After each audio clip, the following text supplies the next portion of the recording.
Вот здесь когда-то стояли дома. Почему все едут в Калач? Вот я сам удивляюсь. Смотрите, какая интересная штука. Такая вот кабина до сих пор дымится. Земля все зеленые, все поскрывали. Только с леса тут заготовлено. То тут, то там. Тоже дрезинка для хозяйственников. Местный рыжий лес. Ой-ой-ой. Так, ушел сразу в воду. Ребят, предлагаю вам интересную игру. Суть в чем? Вот мы на Березовке. Я заправил полный бак. Прям вообще полнейший. Вот я его закрываю. Все. Значит, мы же с вами едем не просто так. Мы же еще с вами пишем геотрек нашей всей вот этой вот поездки. И вот смотрите. Запись сейчас идет. Смотрим по статистике. Давай. Вот. Пробег 89 километров. Значит, я буду ехать до тех пор, пока не кончится бак. Ну, естественно, с остановкой вам что-то показывать, рассказывать. Так вот, как вы думаете, на сколько километров хватит бака? Напишите, пожалуйста, в комментарии, когда мы уже узнаем точное число, сколько вы думали и насколько вообще у вас расхождение получилось. Мне вот интересно будет почитать. Я думаю, литров 5,5 на сотню это все будет. Вот, в общем, 89 километров, полный бак, и мы поехали.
Залитая солнцем Чернышовка.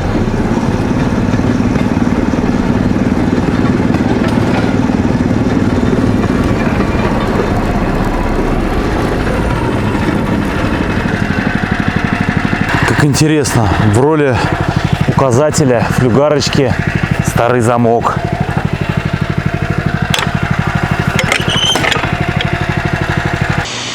Решил устроить перекус, как раз и встали в теньке. Тут логика какая? Сейчас самое начало 2 часа дня. Где-то минут 20 назад, по идее, здесь должен был проехать тепловоз. У него перегон до Мураткова 1,5 часа заложено. Мы сейчас на 64-м километре, Мураткова на 100-м. Соответственно, 36 километров 1,5 часа. И по словам дежурной по станции, они как бы выдерживают это перегонное время хода. Оно написано не просто так, не только для пассажирских. Соответственно, на него можно ориентироваться. Мы имеем комфортную скорость около 40. Ну, то есть, чуть меньше часа, да, мы его где-то там и нагоним. По Мураткова особо гулять не будем. Там, говорят, не самая такая классная для прогулок деревня. Как бы могут напоить. Если не получится напоить, то могут и побить. Ну, в общем, такое себе. Я предлагаю прогулки устроить в Калаче. Вот сейчас надо эту баночку доуговорить. И будем выдвигаться на самый длинный перегон Алапаевской узкоколейки. Чернышовка, Мураткова. А по пути вспомним те деревни, которые когда-то располагались на этом перегоне и которых больше уже давно нет. Ну, изрядно подкрепившись, можем продолжать путь. Стрелку мы сделали на Березовку, как она и была. И сейчас по относительно редко используемому съезду будем выходить на главный путь. Наша задача нагнать тепловоз. Мы же не знаем, сколько у него времени будет оборота по Санкина. Так, стрелочка не наша. Сейчас мы ее переведем. Ой, здесь прудик есть. Ой, какая красота, а! Прям как в сказке. Так.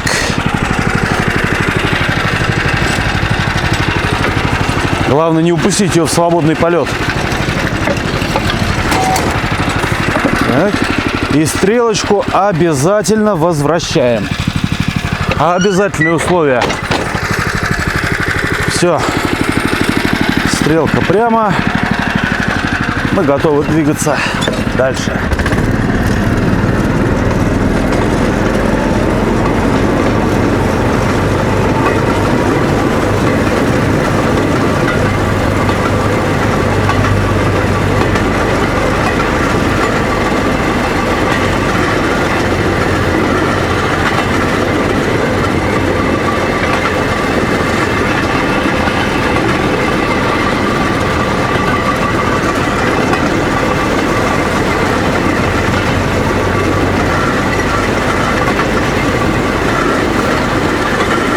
Прям вышли из лесу.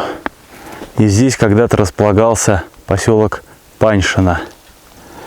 Место какое красивое. Как раз речушка течет. И вот тут сделали мостик. И можно пройти и посмотреть. Значит, в память о поселке крест поставили. И табличка с указанием названия. Вот здесь когда-то стояли дома. Работали люди. Жили с 1914 года по 1971. Жителям поселка Паньшино посвящается: путник, остановись, жителям поселка поклонись. Вот как-то так. И сразу же, ой, даже тропинка ведет. Видимо, туристы вытоптали. Вид на мостик. Тут же речушка течет. Так.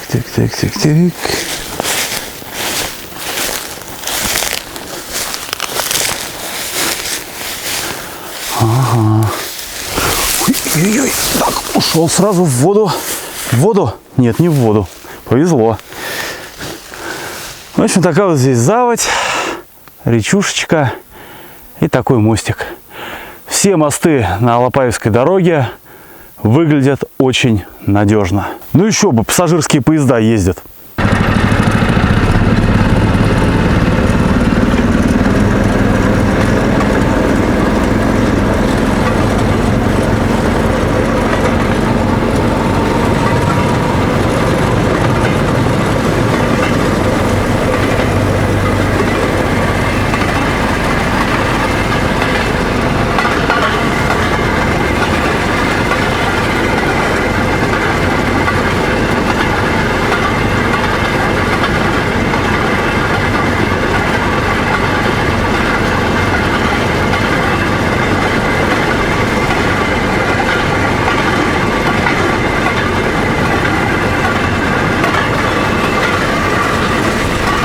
Обнаружилось по пути еще одно место для стоянки дрезинки.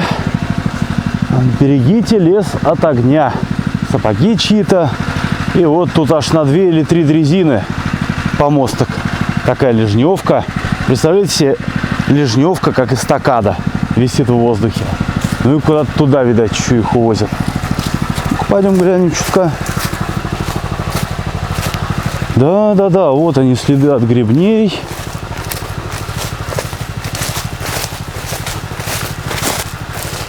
Ага. В общем, далеко от пути оставляют. Здесь тоже что-то вроде огонь когда-то разводили. Хотя тут все такое сухое. Не самая лучшая идея. Так, следы от гребней ведут дальше.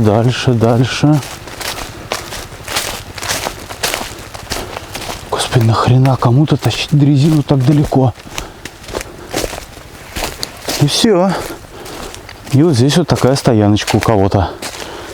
Заныкано хорошо. Дрезину даже еле слышно. Ладно. Интересно. Поедем дальше. Посмотрим, что нам покажут.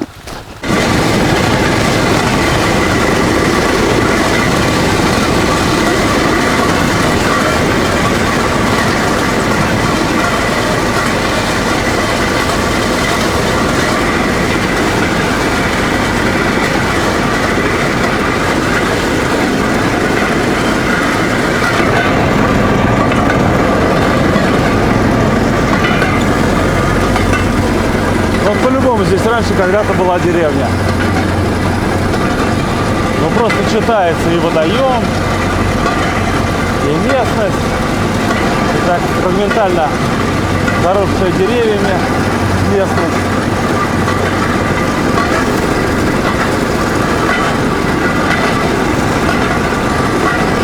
Красиво-то как.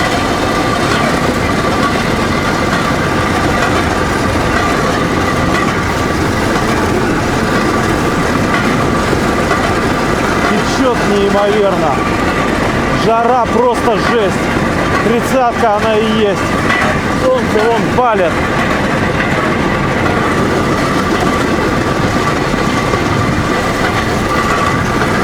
Здесь какой-то разъезд.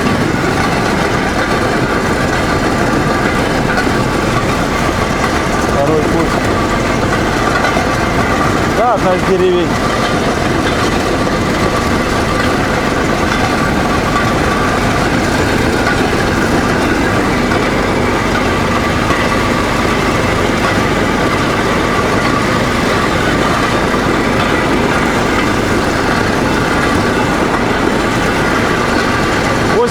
Второй километр.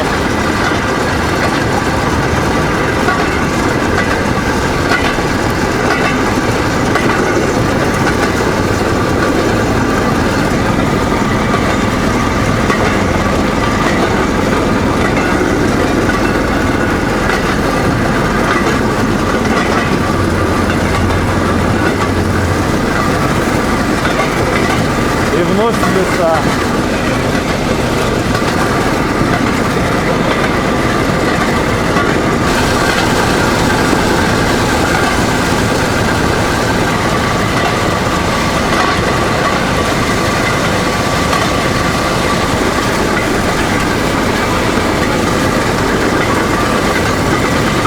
Кусты обточены под габарит подвижного состава нижней частью кузова. Ох, такое болотце. Это фотостоп, друзья.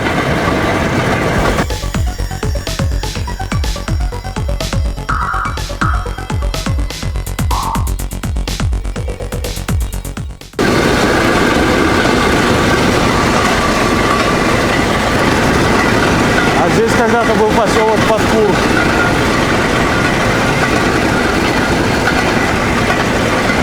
92-й километр.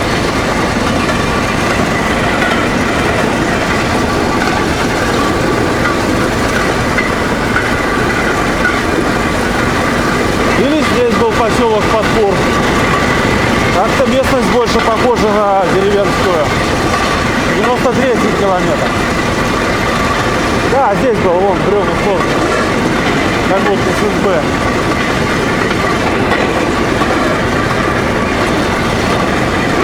Обалдеть, вот не знаю, кто был поселок и не скажет. Неужели когда-то 12 человек не станет на земле? И так же она все очистится, растет, как будто и не было.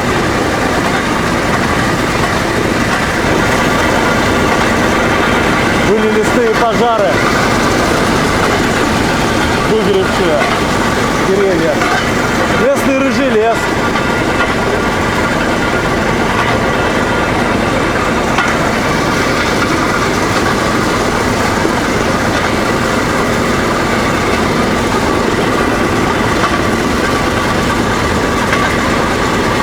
Мы тем временем приближаемся к Муратково. Поселок жилой, такой типичный представитель местной глуши. Как пишут в интернетах, автомобильное движение затруднено. То есть, видимо, до какого-то автомобиля можно добраться. Страшно себе представить, что это за автомобиль. Наверное, что-то из того, что мы видели в Березовке. По идее, на 100 километре должно Муратово располагаться. Так, мы въехали на 100 километр, значит на 101.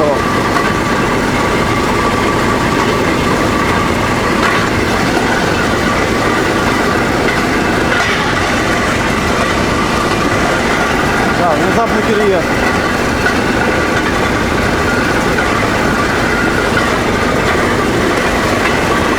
Тепловоз мы так и не нагнали. 13 километров до Санкина от Мураткова. Ему заложено 40 с чем-то минут ходу. Если мы Муратково ходу успеваем с Санкина, иначе мы застрянем Муратково, чтобы не встретиться с тепловозом нос к носу.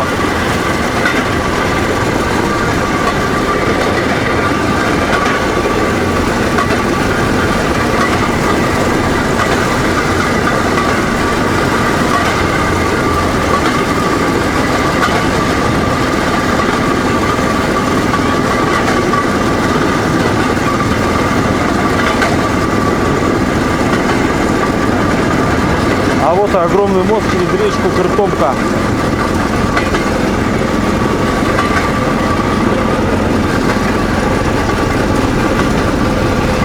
Вот это да! Мощно! Ребят, учитывая поездную обстановку, мы его глянем на обратном пути. Обязательно тормознем и посмотрим поподробнее. Такое сооружение надо рассмотреть. Ну и, собственно, Муратково. Да, жилой поселок. Дома, раюшки.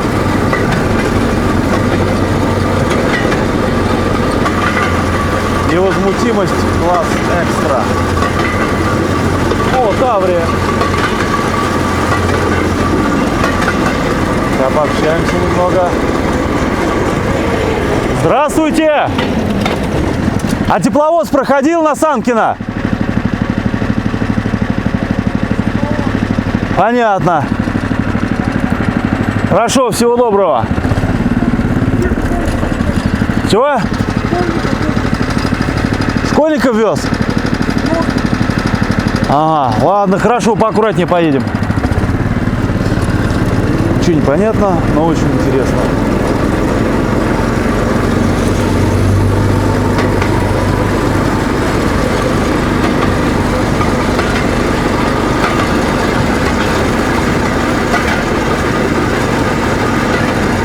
Такая вышка слева.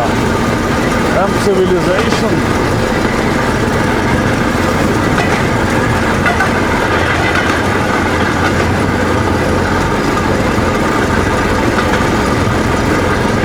Как же я люблю скакалейки, а какой вид!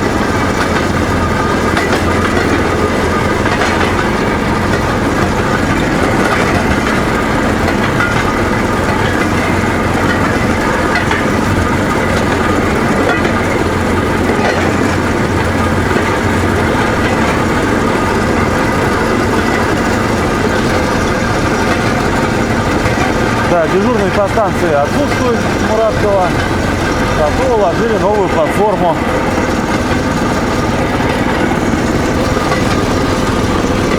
Красота и вагон грузовой. Ладно, на обратном пути тормознем побольше Муратково. Надо форсироваться.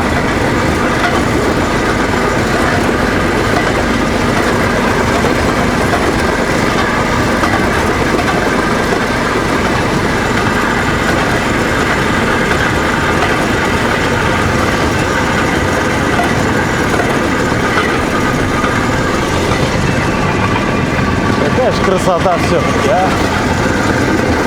Так, стрелочка по маршруту.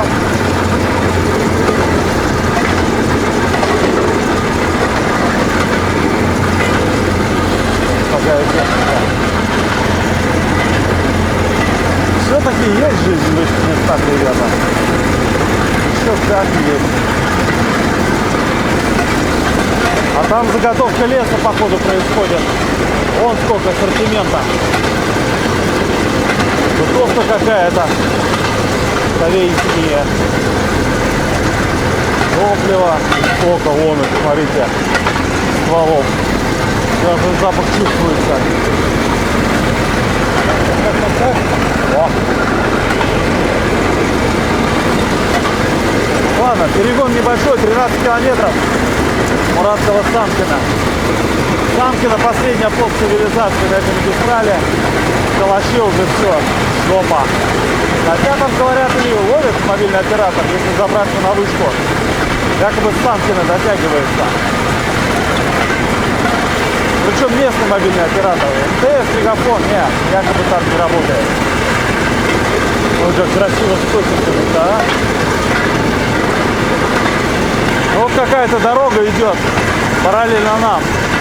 Ну, в принципе, да, так-то можно на машине проехать. До Самкина вроде как есть дорога автомобильная. Ну, не вроде как, а есть. И, видимо, вот эта дорога и значит, что затруднено. Потому что дожди пройдут, это будет глиномес. Жуткий, непроезжий глиномес. То есть только на шиши никакой. А, смотрите, и здесь тоже сколько ж леса-то заготовлено. То тут, то там. Красота.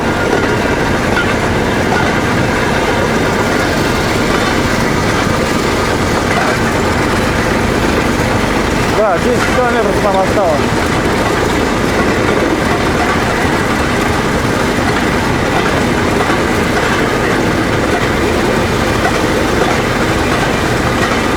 Какая красота!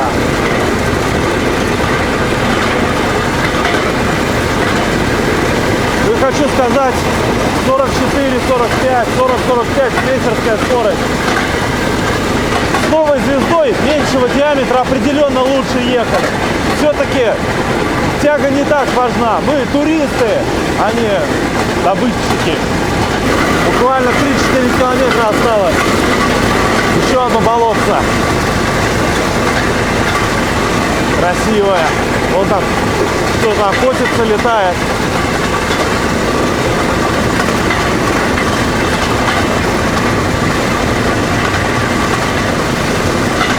Красота. 3 километра осталось. Ступаем на 110-й.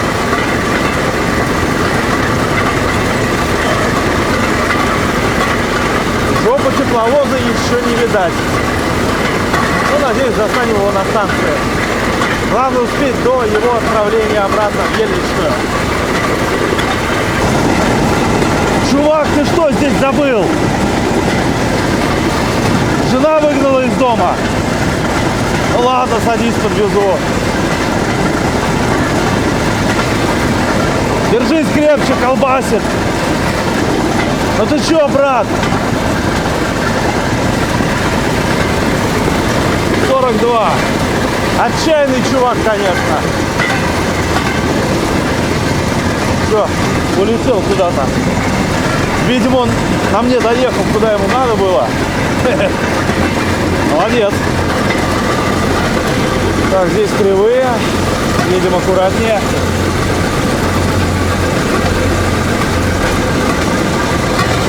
Так, свободно.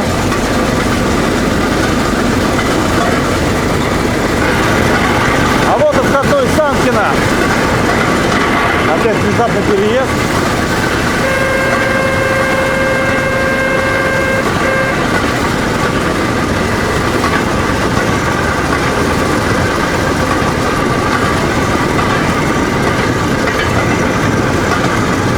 Видимости нет. Открываем малого радиуса.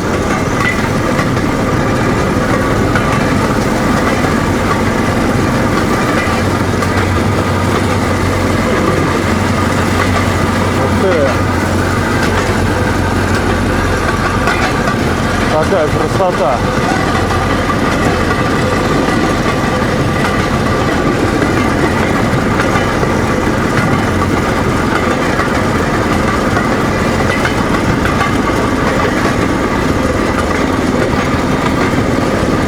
Так, ребят, я не понял, а где тепловоз?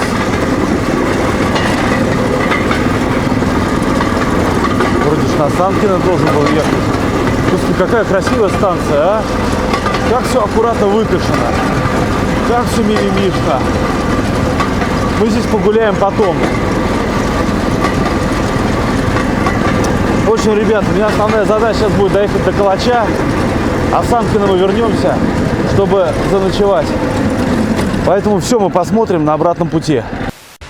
Итак, ребят, выясняется, что тепловоза-то и не было.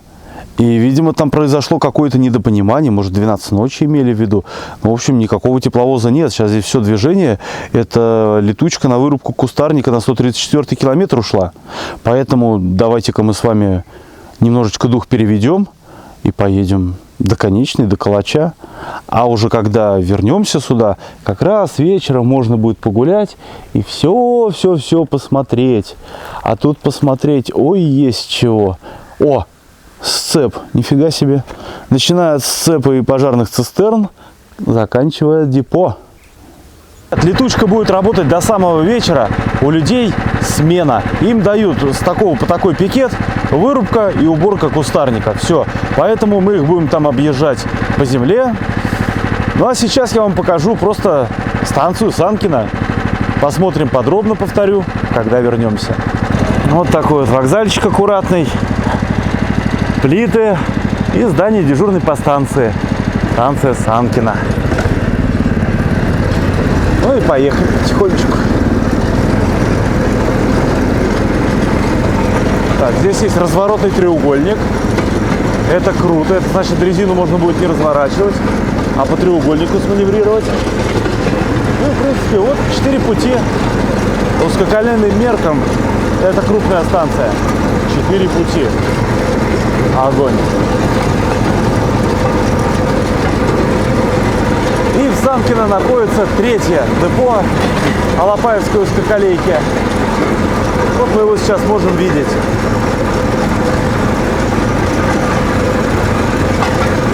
Господи, как же здесь все аккуратно сделано, а?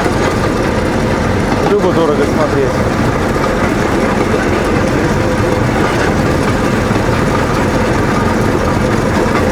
Такое маленькое депо.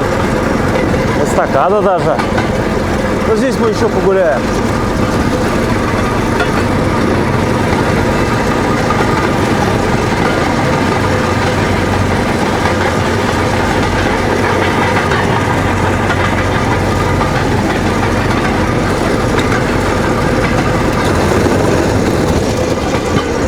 Так, стрелочка внезапно не по маршруту. Видимо, летучку собирали. На всякий пожарный стрелку вернем в исходное. Самый прекрасный переводной механизм. Оп, и все. Что-то он второй раз заглох. Ребят, это бензин. А теперь давайте посмотрим, насколько хватило бака. 165 километр. Длина трека. Было на 89-м. То есть 75 километров. Это один этот бак. Ну, заправились. Теперь вступаем на перегон. Граница станции.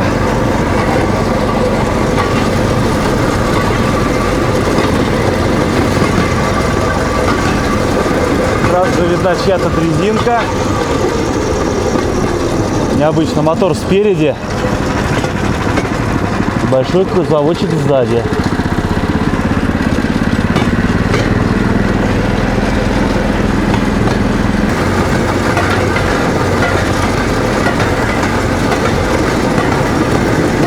Станция рассказала, что в поселок идет грунтовка.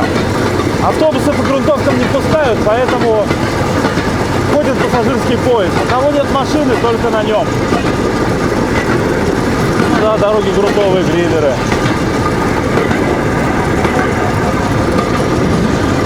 Вот такого формата.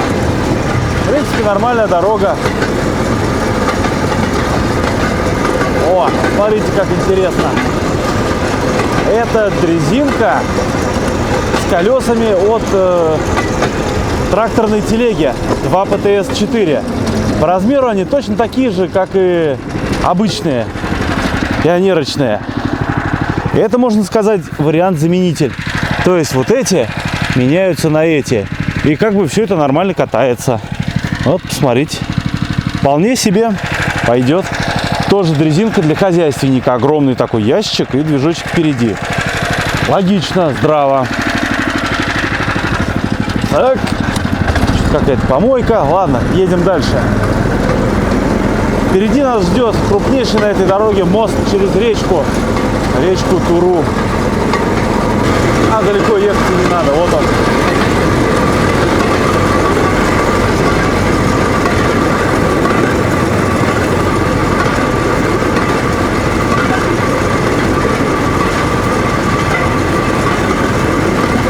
Ну и, собственно, на мосту кто-то. Хорошо, что не встречная пионерка.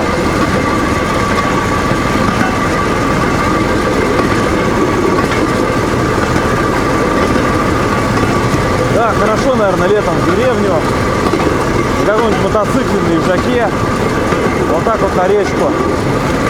Вообще круто.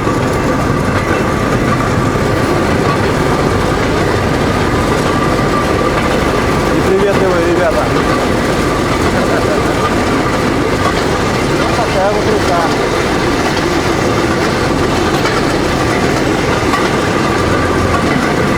Сразу же ныряем в зелень.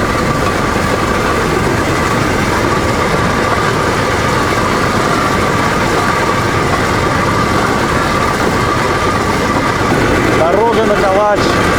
Посветло. От чего-то Калач стал туристической меккой этих мест. Множество людей хотят попасть в Калач. Их привозят вечером, увозят утром. Честно говоря, цель такого визита не до конца понятна.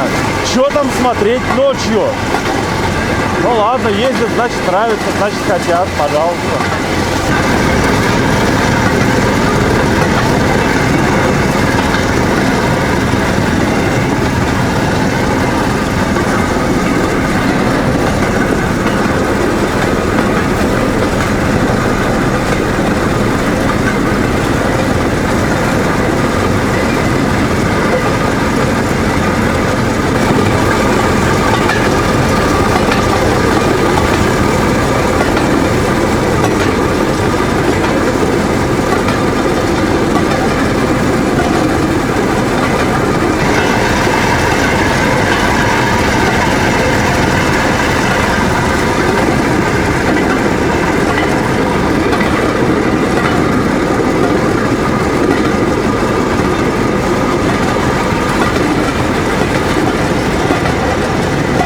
Какая красивая долина.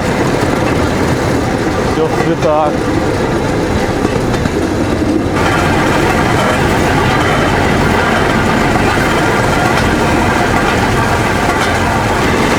Ну, по природе это самый красивый участок.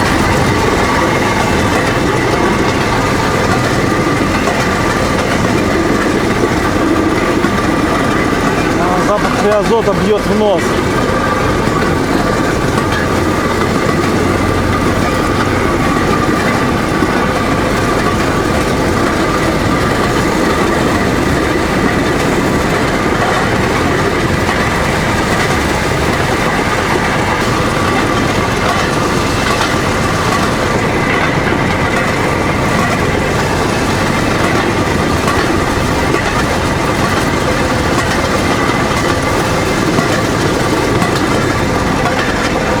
Одинокая березка.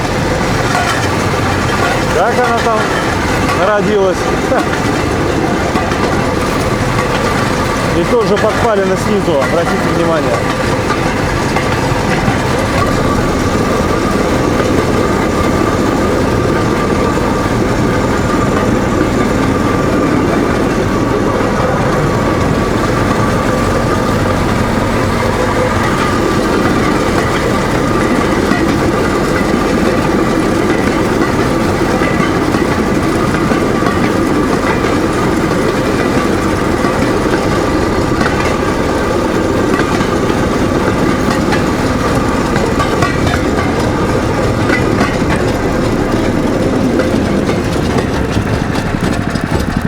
Мост через речку Санкина.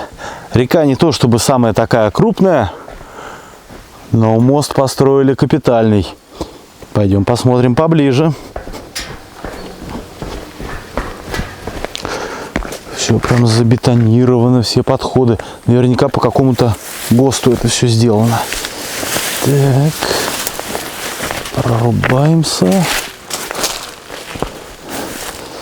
Как всегда, непонятно, где начнется обвал.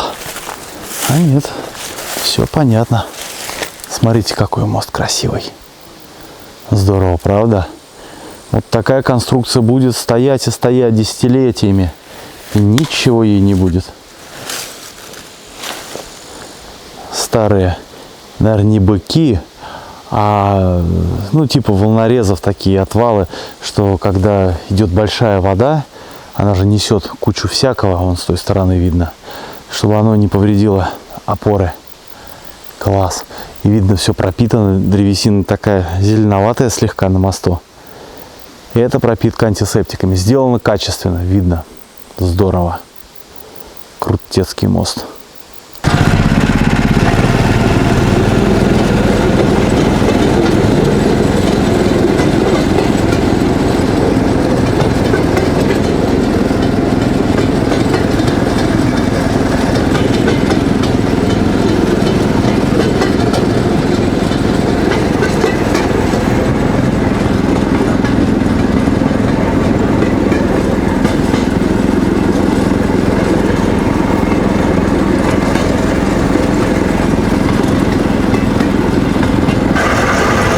Разъезд на 123-м километре. Насколько знаю, этот путь должен быть тупиком, поэтому это не разъезд, а скорее просто тупичок уже на 123-м. Хотя вон туда рельсы тянутся. Вот сейчас и посмотрим.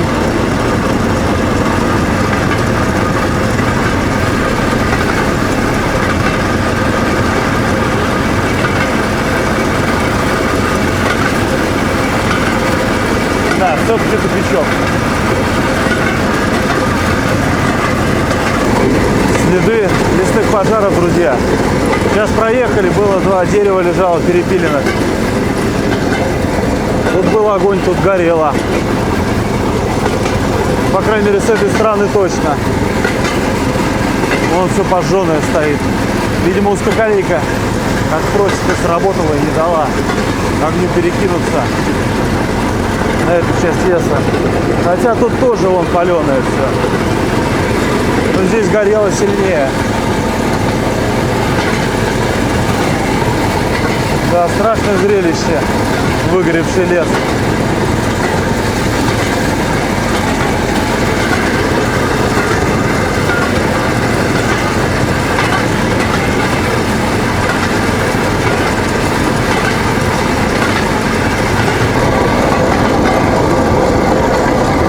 До сих пор дымится, видите? Это торфяники. Чувствую запах гари. Вон оно и есть. Кошмар какой. Вот это бедствие.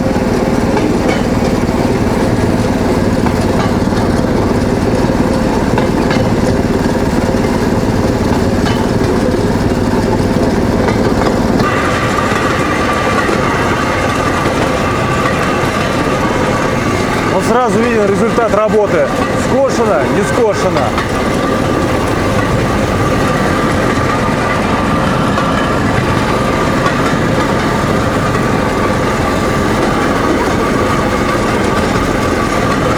Ага. Вон там, прям по курсу летушка. Как мы сейчас будем проезжать, я пока не представляю.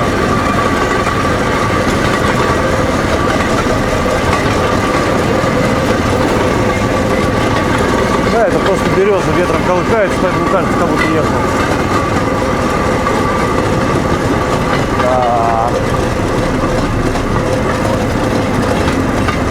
Беда. Санкинский тепловозик. Ту-4. Башмачки для закрепления, пронумерованные. Розеточка вон есть. Как раз для питания вагонов. Ух. А я не знаю, как я проеду. Хер его знает реально. Зато можно на 4 поближе посмотреть. Палочкой забашмачена. Там кабина, ну без спроса мы не пойдем. Да. И вот такая вот летучка со всяким инструментом, пилами, железками и помещением для рабочих. Подсказали вариант решения проблемы. Мы сейчас идем к Алексею, к машинисту, скинем дрезину, он протащит, дрезинку ставим, едем дальше. В принципе, и по этому буреполому и не надо ничего перетаскивать. Красота! Ох, ребят, нам разрешили показать, как это все происходит с первого лица. Вот такая вот кабина. Пульт по центру, прям как на старых. Т3 и Т2 почему-то вспоминаются. Странная ассоциация, ну ладно. Он там дрезиночку скинул. Патриотичный капот.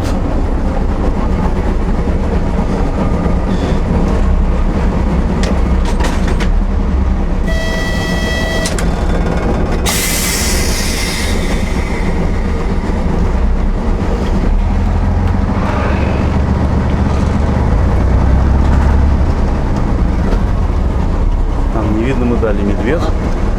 И аккуратненько проходим. Со свистом. Со свистом.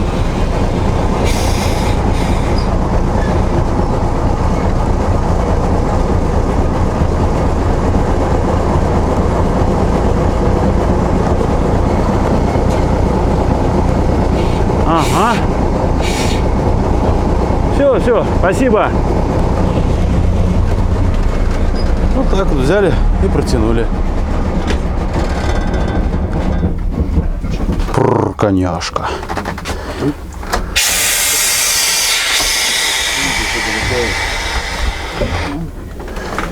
Как-то вот так.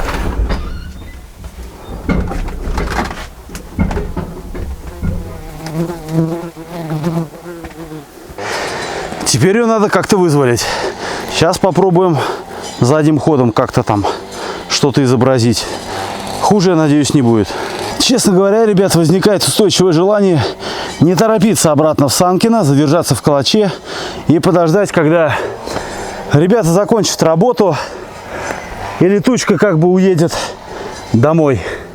Ну все, ребят, поехали дальше. Теперь от Калача нас отделяет только расстояние, вроде бы без переград.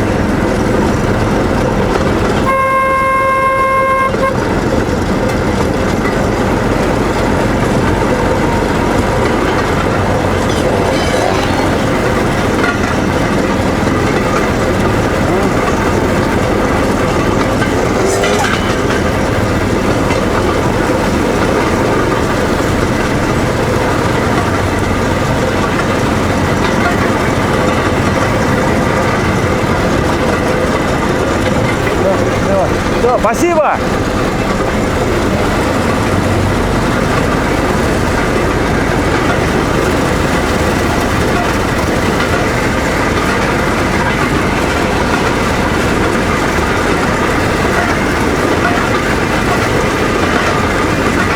Разъезд 136-й. Ход бы здесь ребята косили, а? А, второй путь идет.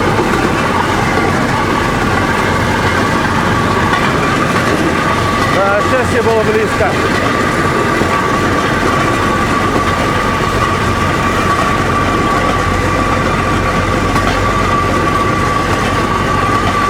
Разъездом, правда, уже очень давно не пользуются.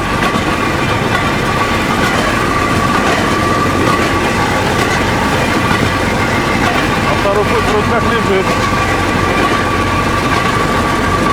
Хотя уже нет, еще есть. Рельсы-то вон лежат.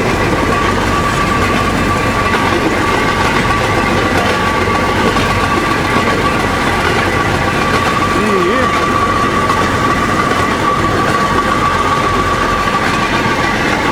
а стрелку сняли. Путь подходил, но стрелку сняли. Так что это тоже тупик.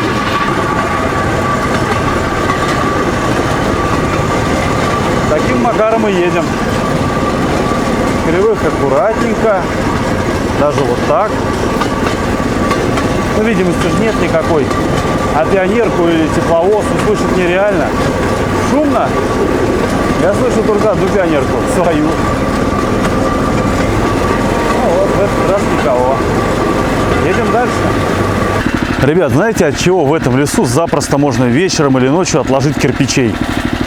Вот от этого. Мы на 143-м километре. Когда-то здесь было село Шемейное, возникшее еще задолго до появления узкоколейки. По состоянию на 1999 год от него оставались немногочисленные развалины. А на 2007 год не осталось почти ничего.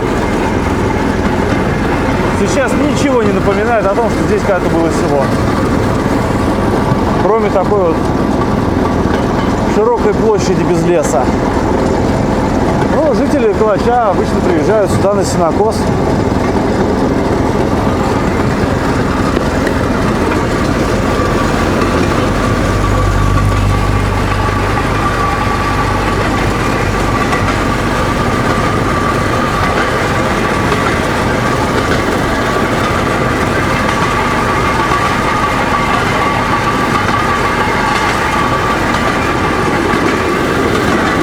Смотрите, даже разъезд остался.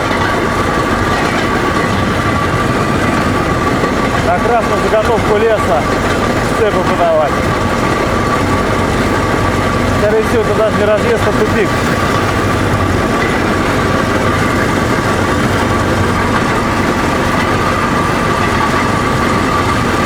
Как же пахнет дерево. Стволы толстенные. Так, веточка не просто так. Ага, там путь вроде... Нет, еще идет. Рельсы еще идут. И уходят в чащу. Скорее всего, там они и заканчиваются. Да, виды, конечно, классные. Так, аккуратненько тут подлезем. Ага.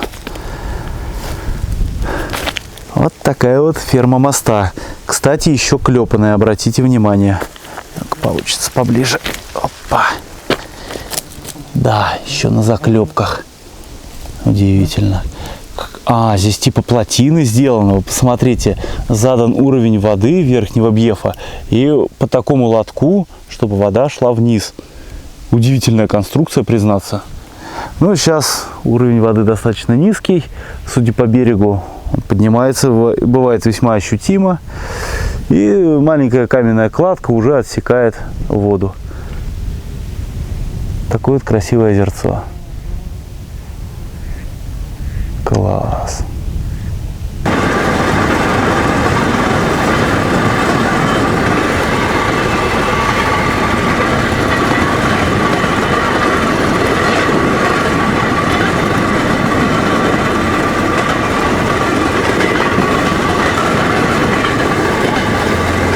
Туда путь идет степы подавать на погрузку. Вон рельсы видны. А здесь всего два пути для обгона тепловоза. Все.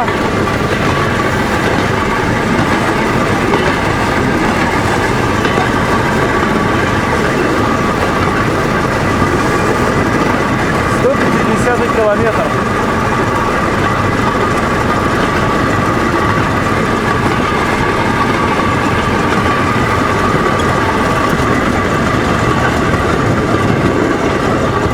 Но прежде чем мы начнем осматривать сам Калач, я предлагаю доехать до конца линии. До самого-самого конца.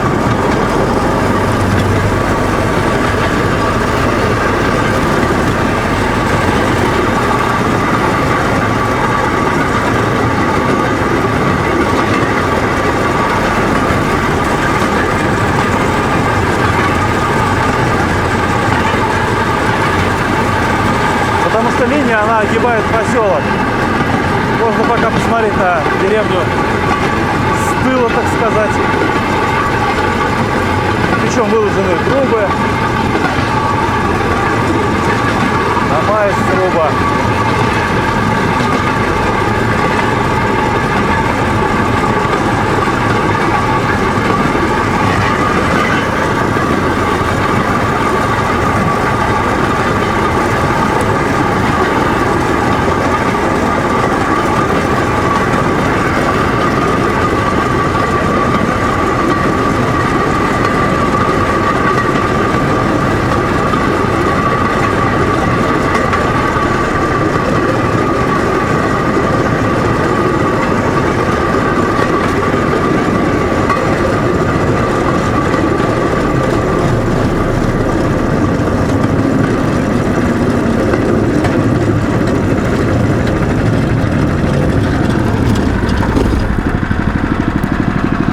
Все, здесь Алапаевская магистраль и кончается.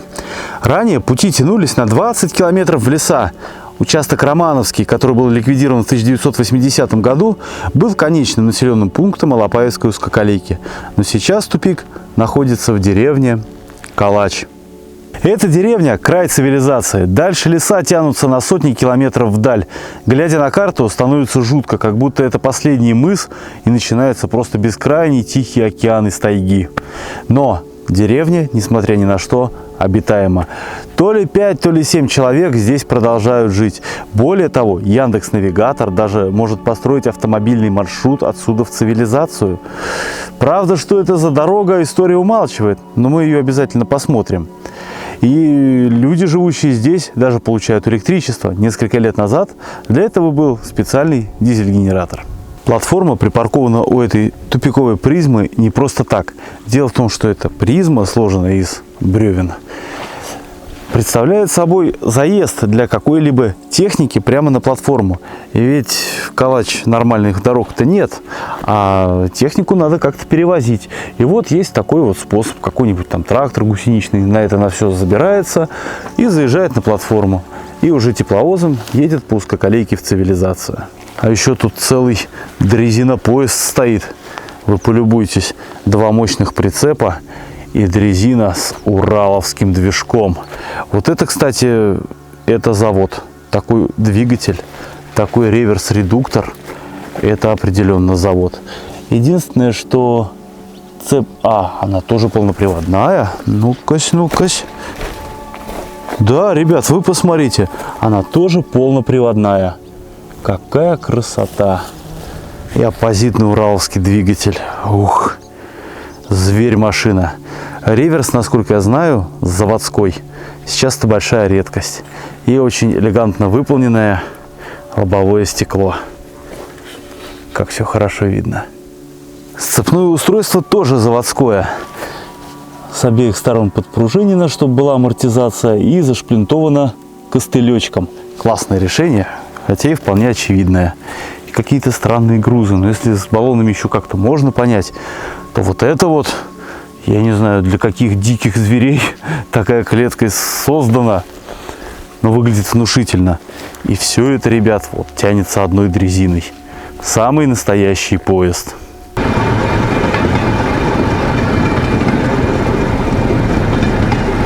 Мы не знаем, насколько мы здесь с вами останемся, поэтому я предлагаю все-таки на боковой путь убраться.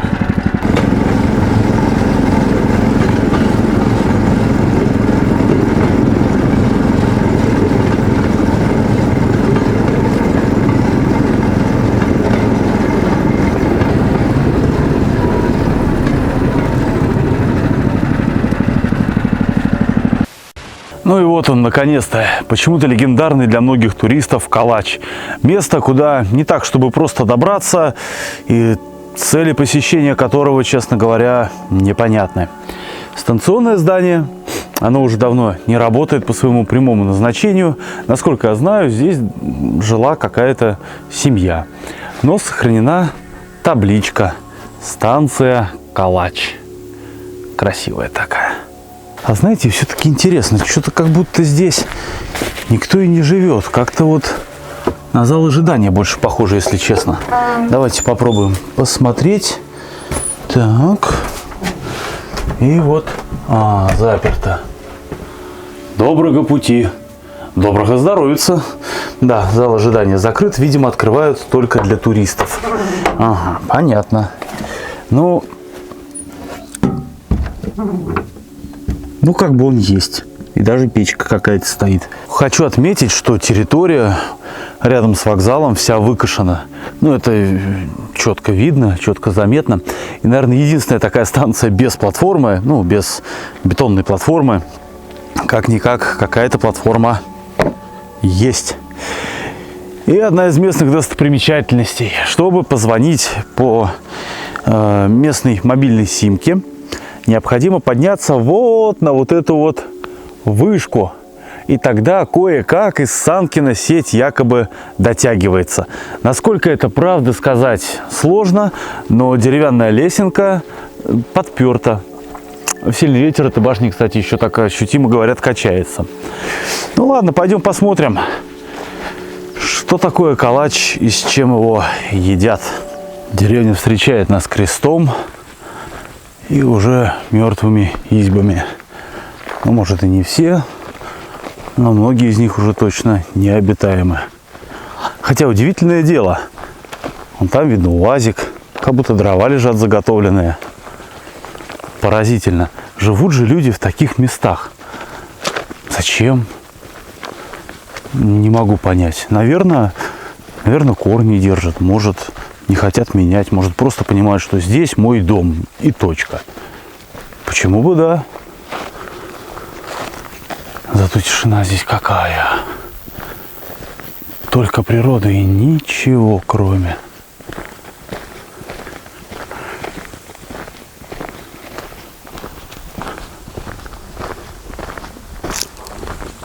Давайте немножко поближе подойдем, посмотрим.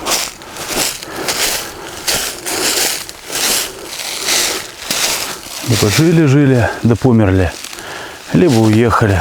И все. И запустение, как на этой лавочке сидели. Обсуждали что-то. Ворота во двор. Такие сейчас и не делают почему-то. Дом номер 5. Почтовый ящик. Давайте зайдем в гости немножко. Да, полный швах. Калитка такая здоровая. И посмотрите ответные части.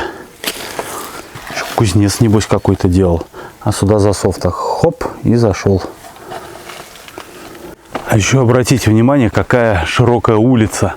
На каком удалении дома друг от друга стоят. Тоже не часто такое можно увидеть. Мне кажется, такое только в России, где дефицита с территориями нет. И не было в обозримом прошлом. Тоже класс. Идем как будто на каком-то диком западе, ей-богу. Тишина, никого. Удивительное ощущение, конечно. Однако ж нет. Вот, пожалуйста, двор явно с хозяевами. Звоните 3 раза. Если вы человек, звоните 3 раза. И такой царский запас дров. Ну, дров много не бывает. Особенно здесь. Вот уж точно не бывает. И не часто такое можно увидеть, что у входа во двор икона вверху. Это прям необычно. Удивительные цветочки. И смотрите, какая интересная штука. Это чтобы как-то калитку открыть. Ладно, не будем ничего трогать. Мы здесь в гостях, причем в непрошенных. Поэтому пойдемте лучше дальше. Тарелочки спутниковые. В принципе, начинаю понимать смысл здесь жить. Никого кругом. Ни тебе не помешают, ни ты не помешаешь. И УАЗик Симбир, предок патриота. У него еще морда классная. Давайте попробуем вам показать. Вон она какая. Напоминает чем-то робота из Mortal Kombat. Это там Кабал, Сектор. Что примечательно, второй УАЗик. И не на какой-то там супер-пуперской резине, а на вполне себе обычной. Интересно, это их на платформе привезли или они по этой дороге, которую знает Яндекс.Навигатор, доехали? А сейчас хочу вам показать, как умирает изба. Начинаются проблемы с крышей, внутри сырость, все отсыревает. И потом она вот так вот складывается. Там кто-то от нас убегает. Хорошо, хоть от нас, а не на нас. Вот. И вот деревня тянется туда вдаль. Собственно, мы идем по улице Центральная. И по плану мы дойдем до конца. Ну, конечно, посмотрим и жилые дворы. И не совсем. Ну и как в любой уважающей себя деревне. Вечная слава и память героям-односельчанам, погибшим в Великой Отечественной войне. Без этого у нас никак.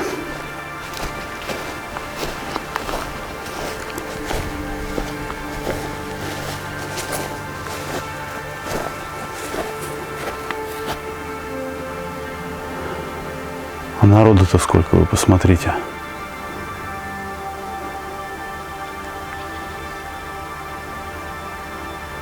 Ну, тоже вполне себе жилой домик. Уже домик третий, да? Запас дров-то какой. А сложено как аккуратно, чтобы все проветривалось по уму. Администрация Калачинского сельсовета. О как. Администрация сельсовета. Улица Центральная, дом 29. О как. Сельская администрация. Часы работы. Ну пойдем зайдем, еще бы, да.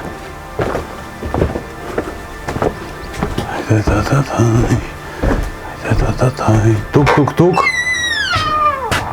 Здрасте. А там написано сельская администрация. Я туда попал?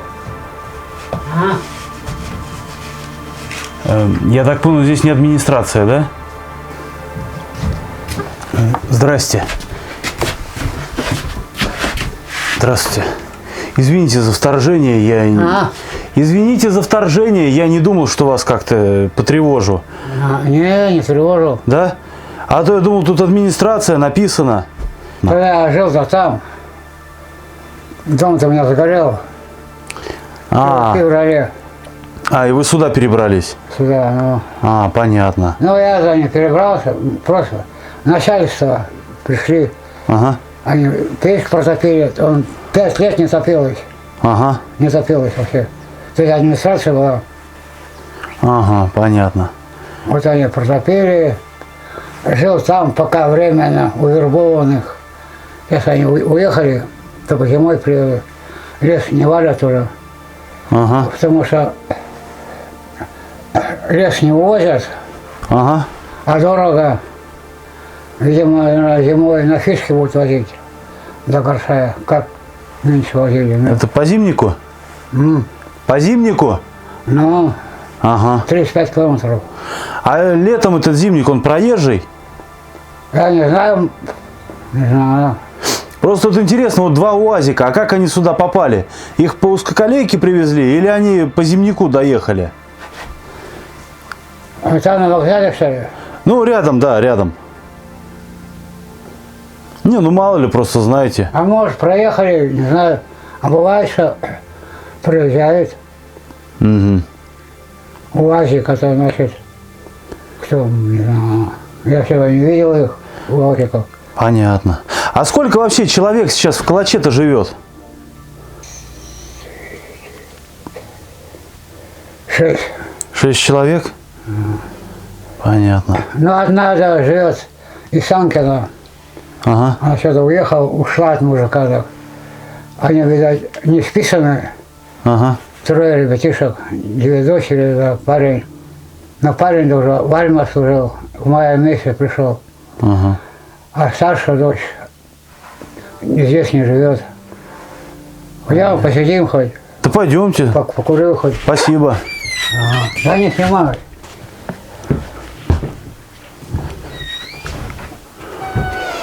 Натоплено. Это вот топили? Топили печь? Утром. А, Видишь, плита толстая. ага. Она и долго держит, да? Долго, тепло. Очень тепло. Сейчас жара такая на улице. А что, газ плиты нету. Сгорело все там. И 2 телевизора. Все доброе, все такое. Ладно, Вовка Заборовский. Поссать на ось вышел. 2 часа ночи. Смотрим, крыша у меня горит. Крыша горелась. От трубы, видать. Ага. Как так? С крыши началось? Если не был он, их не увидел. Я бы сгорел тоже. Потолок бы прогорел бы. А дома-то дыма не было. Ага. Потолок прогорел бы, упал бы на меня бы. Обалдеть. Вот слава Богу, хоть Вовку увидел. Вовремя вышел. Познавал вовремя. Видишь, что сверкает. Посмотрел, крыша горит у меня. Крыша горела. А дома ничего не было. Ни дыма, ничего. Ага. Вот если бы не я, говорит, Типа потолок на тебя пал бы, и хана тебе было бы. Беда. А вообще вот в Калаче на что люди живут? А на что люди живут? Работы-то, я так понял, здесь нет, это ездят в Санкино? На пионерке. Вот меня тут егеря трое. Они привозят. Мгм. Вот они были в пятницу, 11-го. Ага. Они 3 дня здесь. В воскресенье уехали. Вот егеря меня привозят. Я закажу. Угу. Он тут раньше был лесником. Работал, он меня знает.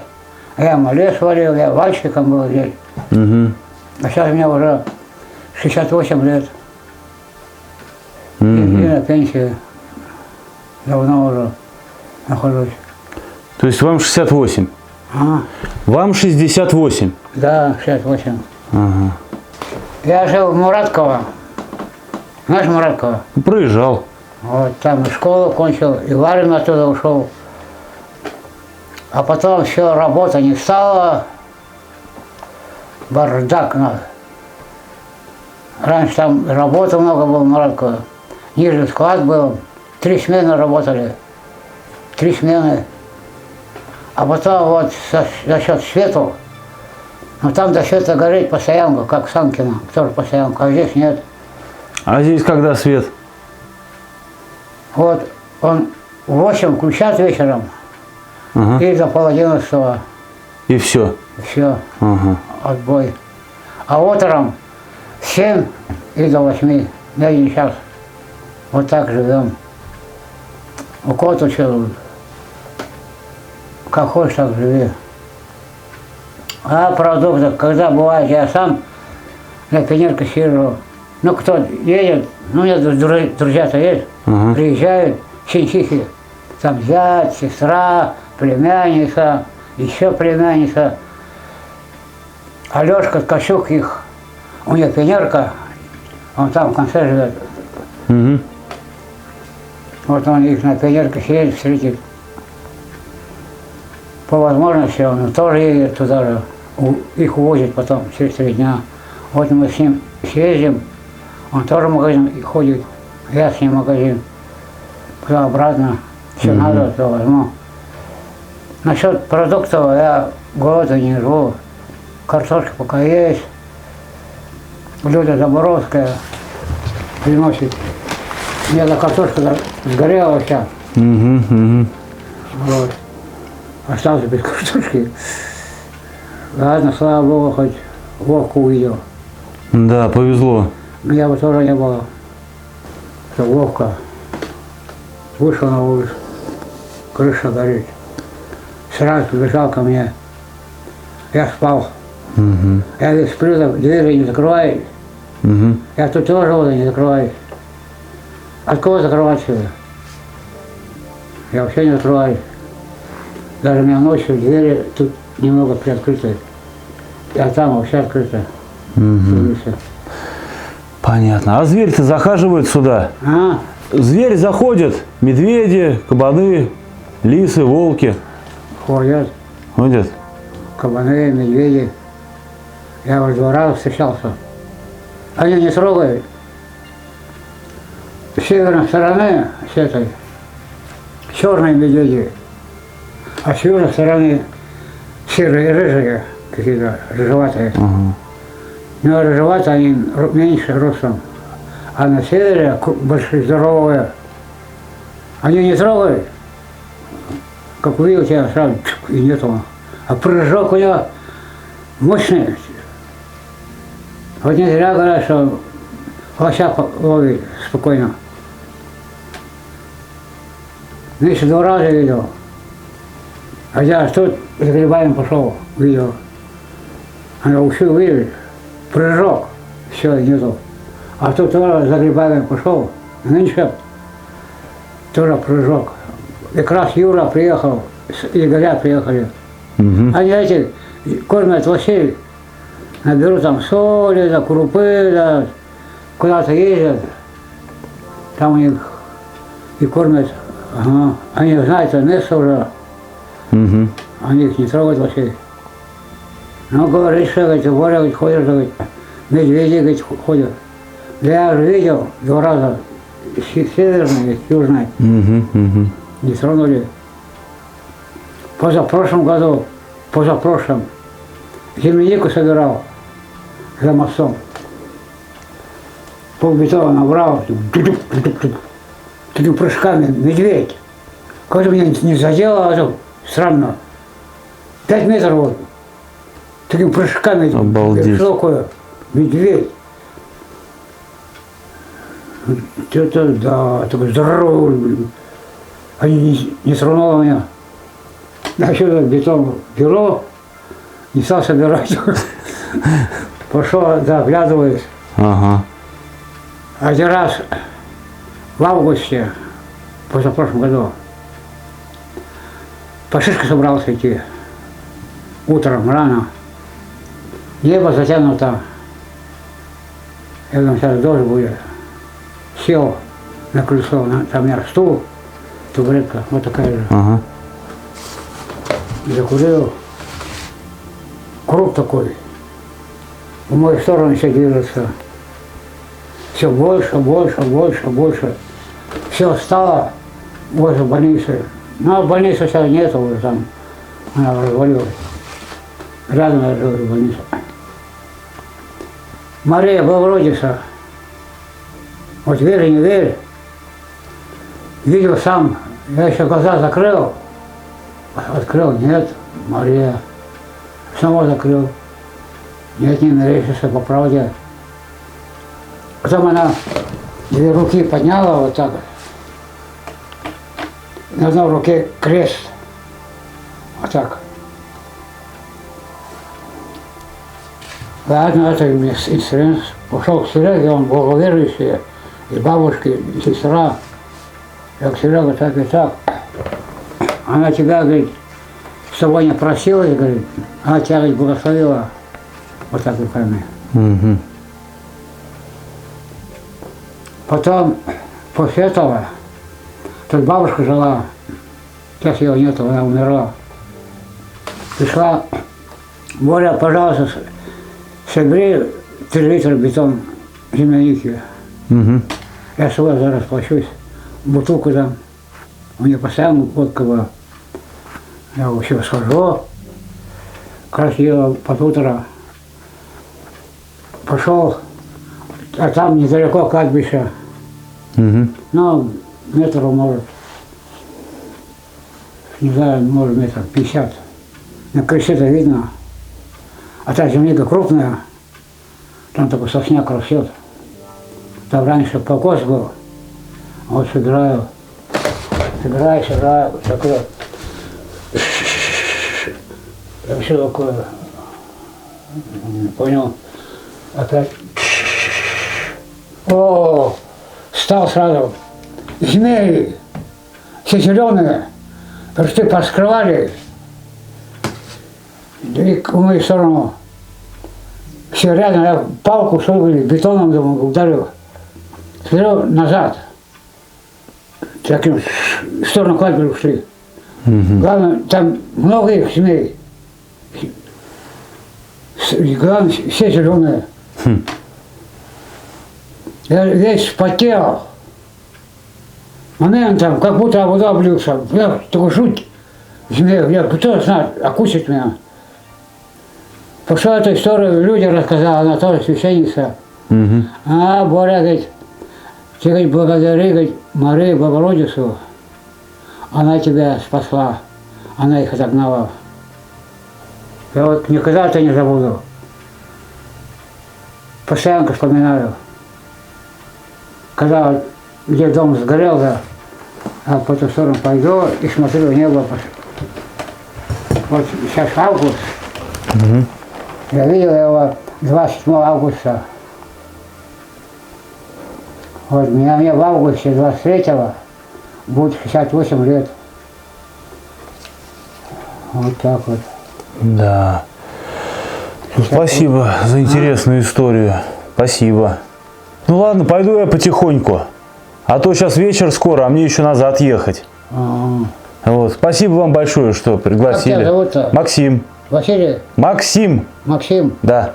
А вас? Максим. У меня племянник был Максим. Ага. А вас-то как звать? Борис. Очень приятно. Максим. Ага, Борис. Борис. Да. Вот. Ты Ну, больше не приедешь? наверное, нет. А тут приезжают. Тут вот недавно были 6 китайцев. 3 мужика и 3 бабы. Обалдеть. Тоже так же утром спал. Двери у меня не закрыты. А то считает администрация флаг. Я как раз проснулся в это время. Башку выставил, усунул. Кто я живой? Я говорю, есть. Во, такие черноватые. Я говорю, откуда такие? Китайцы, говорит. Обалдеть. Тут один раз из Японии приехали. Я еще там жил. Вообще из Японии. 4 мужика и 1 баба. Молоденькая, лет, наверное, 20, наверное, нету. Ну, вообще молодая.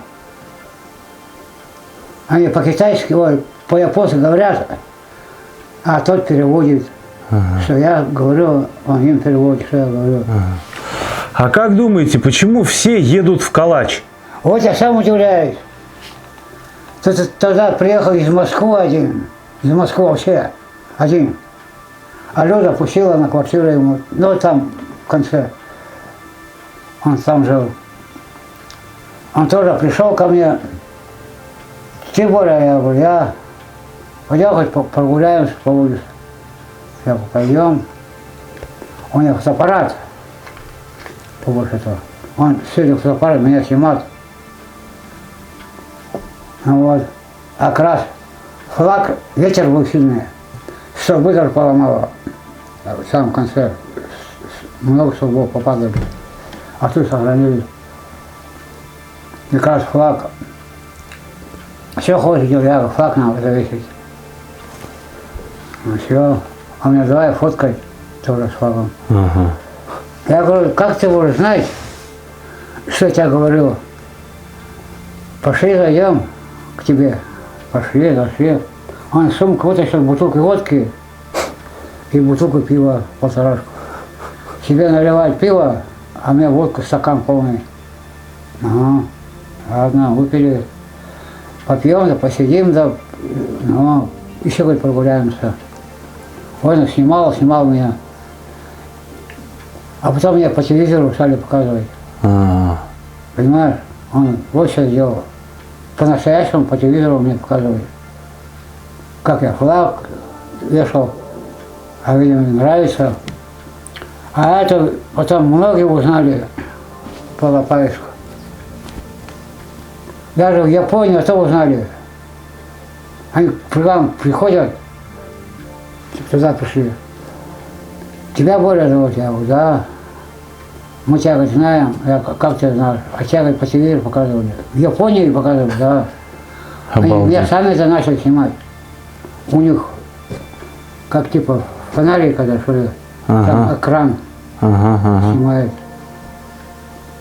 Эта девка когда увидела на окошко в тарелке землянику. А у тебя что, это земляника? Это ягода, что ли? Я говорю, да. Ложку дала. О, вкусный. А где ты садишь? Я говорю, они в лесу растут. Я им интересно стало. Я их сводил в лес. Когда земляники много было. Ага. Я говорю, давай там едят. Снимали. Ой, дядь Борь, я пойду, жарко. Жарко. Ну, пойдем. Да.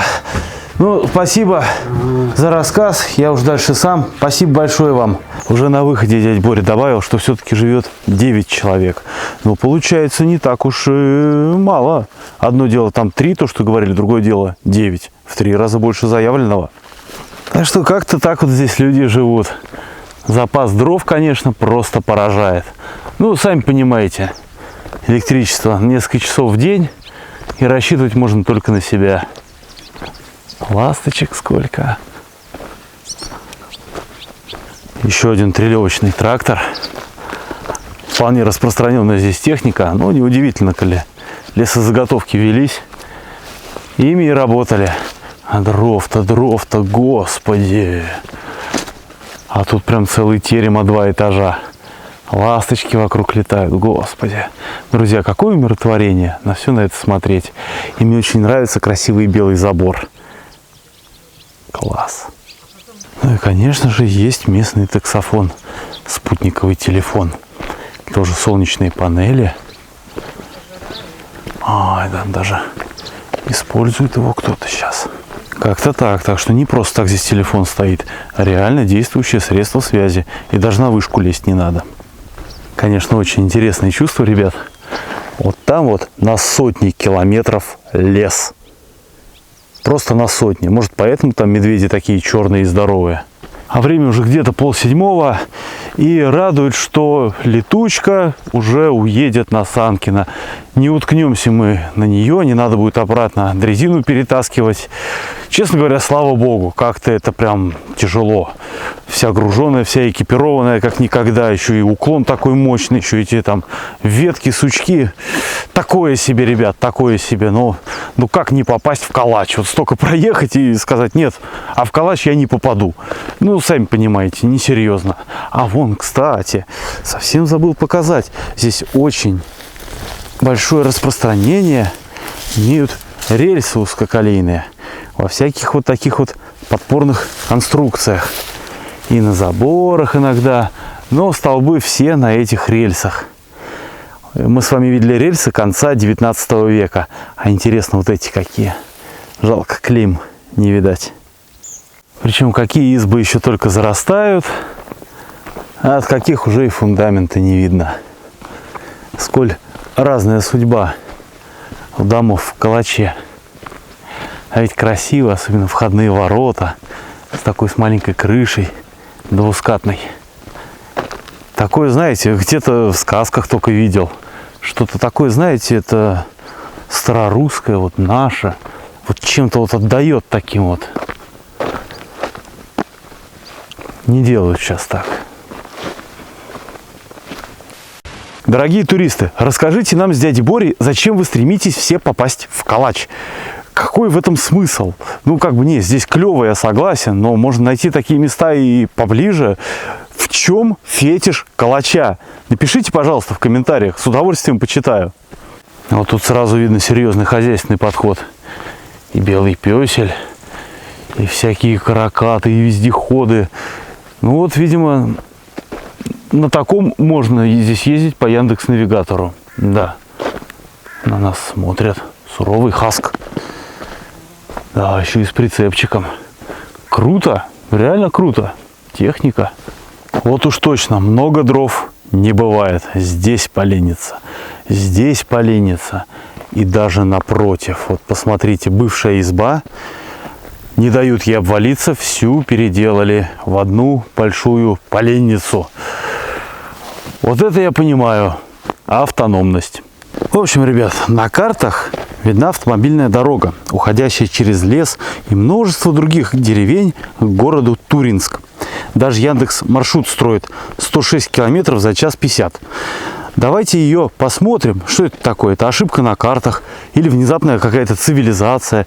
Ведь если дорога вот прям вот такая вот, то это серьезная альтернатива узкоколейке, как бы, ну, по факту. Тут УАЗик проедет вообще вот в легкую. Значит, мы сейчас вышли из деревни Калач, идем в соседнюю деревушку. Название я напишу, так не ешь. Я не помню, как она называется, название напишу. И вот из нее как раз вот эта центральная улица плавно перетекает в Зимник. Насколько это вообще проезжее, давайте попробуем оценить, хотя бы чуть-чуть попробовать. Вот что интересно. По навигатору дорога идет прямо, вот так вот. Но мы уже обходим аварийный мост по такой вот насыпи плотинке. И знаете, что самое интересное? Вон там дальше я вижу еще один мост. Скорее всего, это мост Лопаевской узкоколейки. Пути по нему шли до 80-х годов прошлого века. А мост до сих пор стоит. Итак, ребят, заходим в деревню, название которой я вам только что написал. Ух ты, какой хабар хороший. Молодец, чувак. Да, здесь сразу видно живет крепкий хозяйственник. Сколько дров, сколько техники. Тут и каракат, и Нива, пикап, кстати, тоже интересная. И трактор с прицепом, и еще 2 гусеничных. Обалдеть. Вот это крепкое хозяйство у человека поставлено. Не, у вас что такое прям, кузов нормальный. Супер. Казахстан, отделение номер 2 Баньговского совхоза. Господи, это где такой был? Вот это мы зашли. Там еще какая-то машина стоит. Ребят, лиса. Лиса, смотрите. Лиса, лиса, лиса, иди сюда. Лиса. Лиса. Не хочет лиса. Блять. Вон она идет, идет, идет, а? Рыженькая. Оглядывается. Ты что, говорит, совсем? Лиса! Ну не любит меня зверь почему-то. Так, ладно. Пойдем посмотрим на эту дорогу. И может быть еще на лесу. Тоже какие-то остатки былого величия страны. Начиная от рельса, заканчивая катками.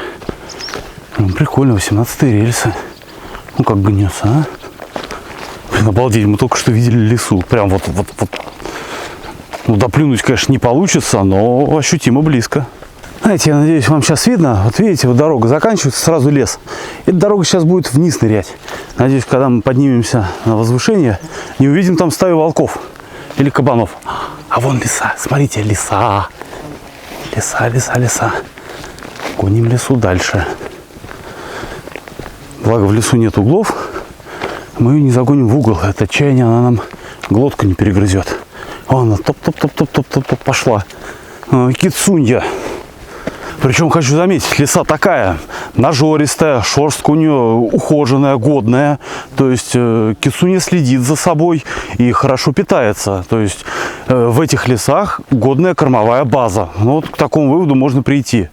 Вот. И так она так не спеша от нас утопывает. Видно, что как бы к людям-то она более-менее привыкла. Слепни вообще просто космолеты какие-то. И сколько их тут вокруг, ё-моё.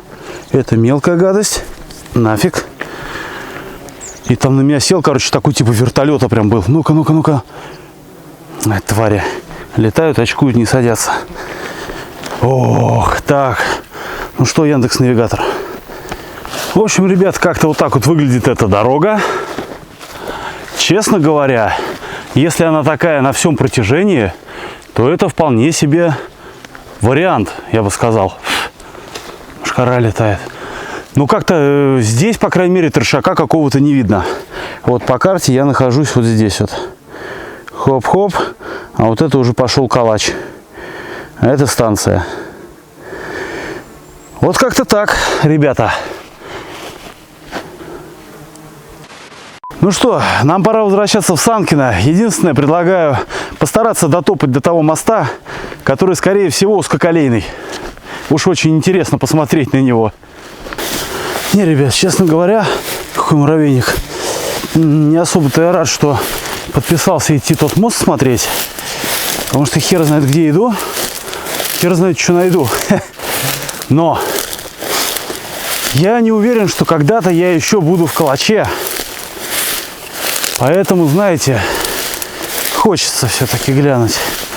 Ну а как иначе? Я не слышал про него ни упоминаний, ни фоток. Значит, надо сейчас идти и посмотреть. Так, я вижу там насыпь. Скорее всего, это трасса бывшей узкоколейки. Я предлагаю пойти туда.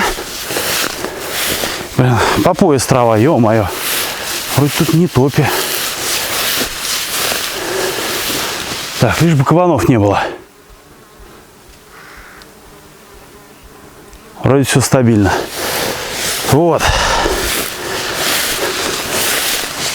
Пойдем до туда дойдем.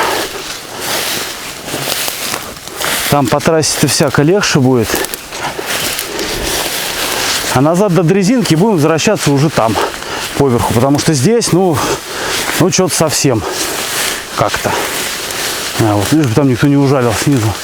Иду вообще, ничего не вижу. Да. Дожить бы до старости.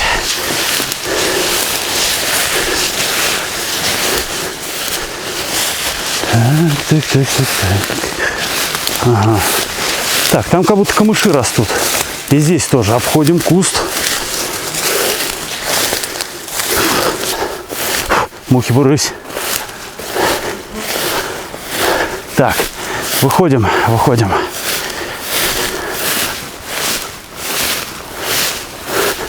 Ну да, на таком возвышении может быть только узколейка. Ну или железная дорога, господи.